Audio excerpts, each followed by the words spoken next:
Olá, bem-vindos a mais uma conversa. Hoje o tema é daqueles que geram bastante discussão, né? É verdade. Um tema fascinante. Recebemos uns materiais bem interessantes com visões diferentes sobre essa experiência. A ideia aqui é tentar destrinchar isso, sabe? Ver o que as fontes dizem. Exato. Será que é uma coisa só? Ou tem, tipo, categorias diferentes na Bíblia? Olha, as fontes que a gente analisou, elas sugerem que sim, que é importante fazer uma distinção, como a gente faz, sei lá, com tipos diferentes de esporte, para não misturar tudo. Entendi. Para ter clareza. Isso. E parece que o Novo Testamento, especialmente ali em Coríntios e Atos, aponta para pelo menos umas 3 manifestações distintas. 3. Interessante essa abordagem. Então, vamos lá. Qual seria a primeira que essas fontes destacam? Bom, a primeira é descrita muitas vezes como uma linguagem de oração pessoal. Oração pessoal. É. O propósito principal, segundo as leituras, é a comunicação da pessoa direto com Deus.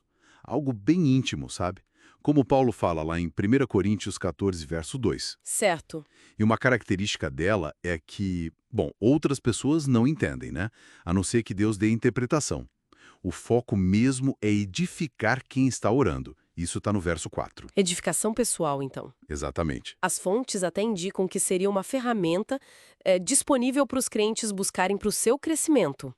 Citam Paulo querendo que todos falassem. E ele mesmo dizendo que falava muito. Entendi. Uma ferramenta mais individual, voltada para o relacionamento com Deus. Mas e a segunda? Como ela se diferencia? Ah, a segunda é o que chamam de dom de variedade de línguas. E aqui a coisa muda um pouco de figura, porque funciona mais no contexto da igreja reunida. Ah, então é algo mais público. Isso, o propósito é edificar a comunidade toda, o coletivo. Também em 1 Coríntios 14. E a grande diferença, o ponto-chave mesmo, é que essa forma, ela precisa obrigatoriamente de interpretação. Ah, obrigatoriamente. Sim, para poder ser entendida e ter utilidade ali na reunião pública, né? Senão não edifica. Quando tem a interpretação, as fontes dizem que equivale a uma profecia. Traz uma mensagem de Deus para as pessoas ali. Entendi. Então a interpretação é o que define o uso dela na comunidade. E esse dom, ele é para todo mundo, como a oração pessoal que você mencionou? Boa pergunta. Olha, as fontes apresentam esse como um dos dons que o Espírito Santo distribui, né? Para aquilo que for útil para a igreja. Certo. Um dos dons da lista. Exato. E isso sugere, e 1 Coríntios 12 parece reforçar, que nem todo mundo vai receber especificamente esse dom para ministrar publicamente, assim como nem todo mundo é apóstolo ou mestre, né? A distribuição é soberana. Faz sentido. Temos então a oração pessoal, íntima, e o dom público, que precisa de interpretação. Qual seria a terceira manifestação que as fontes apontam? A terceira? Essa é bem interessante. É descrita como línguas como um sinal para os incrédulos. Sinal para incrédulos? Como assim? O propósito aqui é outro. É ser um sinal sobrenatural para quem ainda não crê. O grande exemplo disso é o dia de Pentecostes, lá em Atos 2. Ah, o Pentecostes clássico. Pois é. Ali, pessoas de várias nações ouviram os discípulos falando das maravilhas de Deus, só que nas suas próprias línguas. Línguas que eles entendiam. Nossa, verdade, eles entenderam diretamente. Exato. Aqui é o homem falando sobre Deus para outras pessoas, e elas entendem milagrosamente. A edificação principal nesse caso é de quem está ouvindo e ainda não crê. Uau!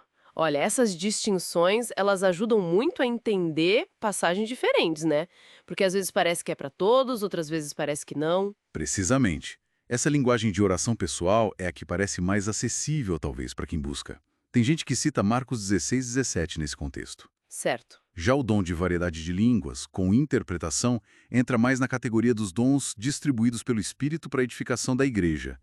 Reconhecer essas categorias ajuda a ler a Bíblia de forma mais harmônica, sabe? Sem parecer que tem contradição. Sim, sim. Uma leitura mais integrada. E um ponto que sempre aparece nas fontes é a importância de buscar, Buscar em oração essas experiências para quem as deseja. Não é algo passivo. Importante isso da busca. Então, resumindo o que a gente viu nas fontes, tem a linguagem de oração para edificação pessoal, o dom de línguas, que precisa de interpretação para edificar a igreja, e as línguas como sinal milagroso para quem não crê. É uma visão bem mais detalhada, né? Com certeza. Uma compreensão que pode, sim, enriquecer muito a forma como a gente encara essa prática espiritual. Traz clareza, né? Verdade? Tira um pouco daquela névoa de confusão que às vezes cerca o assunto. Exato. Valoriza cada manifestação no seu lugar. E agora fica a pergunta para quem está nos ouvindo. Já tinham parado para pensar nessas 3 formas diferentes? Já tinham ouvido falar sobre isso? Pois é. E quem sabe, né? Alguém aí tem alguma experiência pessoal com o falar em línguas que gostaria de compartilhar.